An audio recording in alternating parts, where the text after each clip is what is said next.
Rugby క్రీడాభివృద్ధి కోసం కృషి చేస్తామని తెలియజేశారు ఎమ్మెల్యే గంటా శ్రీనివాస్. భీమునిపట్నం ఎన్టీఆర్ స్టేడియంలో ఏర్పాటు చేసిన అస్మిత రగ్బీ లీగ్ పోటీల ప్రారంభ కార్యక్రమంలో ఆయన ముఖ్య అతిథిగా పాల్గొని మాట్లాడారు. కేంద్ర ప్రభుత్వం మహిళలను ప్రోత్సహించే దిశగా అస్మిత పేరుతో పోటీలను నిర్వహించడం అభినందనీయమని ఆయన ప్రశంసించారు.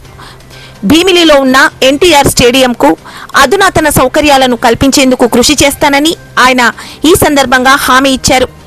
స్పోర్ట్స్ అథారిటీ జీవీఎంసీ అధికారులతో మాట్లాడి క్రీడాకారులకు అనుగుణంగా ఫుట్బాల్, రగ్బీ క్రీడాకారులకు అనుగుణంగా క్రీడా మైదానాన్ని ఆధునీకరిస్తామని ఆయన తెలియజేశారు. గౌరవ అతిథిగా పాల్గొన్న జిల్లా ఒలింపిక్ అసోసియేషన్ అధ్యక్షులు హర్షవర్ధన్, స్థానిక వార్డు కార్పొరేటర్ చిన్న కుమారి అస్మిత రగ్బీ పోటీలను ఆహ్వానించడం తమకెంతో సంతోషంగా ఉందని, జిల్లా రగ్బీ అసోసియేషన్ ప్రతినిధులైన లలిత్ కుమార్, కిషోర్ కుమార్లను ఆయన ప్రశంసించారు. ఈ సందర్భంగా ఏర్పాటు చేసిన కార్యక్రమంలో ఆంధ్రప్రదేశ్ రగ్బీ అసోసియేషన్ ప్రధాన కార్యదర్శి రామాంజనేయులు, వివిధ ప్రాంతాల నుండి వచ్చిన ఫిజికల్ డైరెక్టర్లతో పాటు పలువురు రాజకీయ క్రీడా శ్రేయోభిలాషులు పాల్గొన్నారు.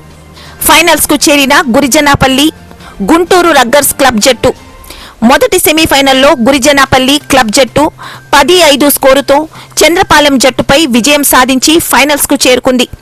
అలాగే రెండవ సెమీఫైనల్స్ లో గుంటూరు రగ్గర్స్ జట్టు శ్రీకాకుళం రగ్బీ జట్టు ఓకేపై 20-0 స్కోరుతో విజయం సాధించి ఫైనల్స్ కు చేరుకుంది.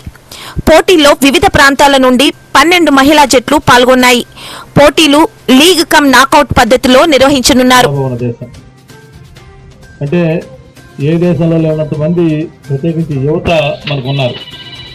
కానీ ఒలింపిక్స్ కానీ లేకపోతే ఏదన్నా ఎఫ్రో ఏషియన్స్ కానీ లేకపోతే మిగతా ఇతర వరల్డ్ లెవెల్లో కాంపిటీషన్స్ పెట్టినప్పుడు గెలిచేవాళ్ళు ఆ మెడల్స్ గోల్డ్ కానీ లేకపోతే సిల్వర్ కానీ బ్రాంజ్ కానీ ఈ మెడల్స్ లిస్ట్లో చూస్తే మనం ఎప్పుడు కూడా ఎక్కడో స్థానంలో ఉంటాం. యువతుండి అయితే పథకాల్లో ఎందుకు ఎరుగుడిపోతున్నాం అంటే ప్రభుత్వాల గతంలో ఈ క్రీడలకు అంతా ప్రాధాన్యత ఇవ్వలేదు. కానీ ప్రస్తుతం ఏదైతే మన నరేంద్ర మోడీ గారు కానీ రాష్ట్రంలో మన చంద్రబాబు నాయుడు గారు కానీ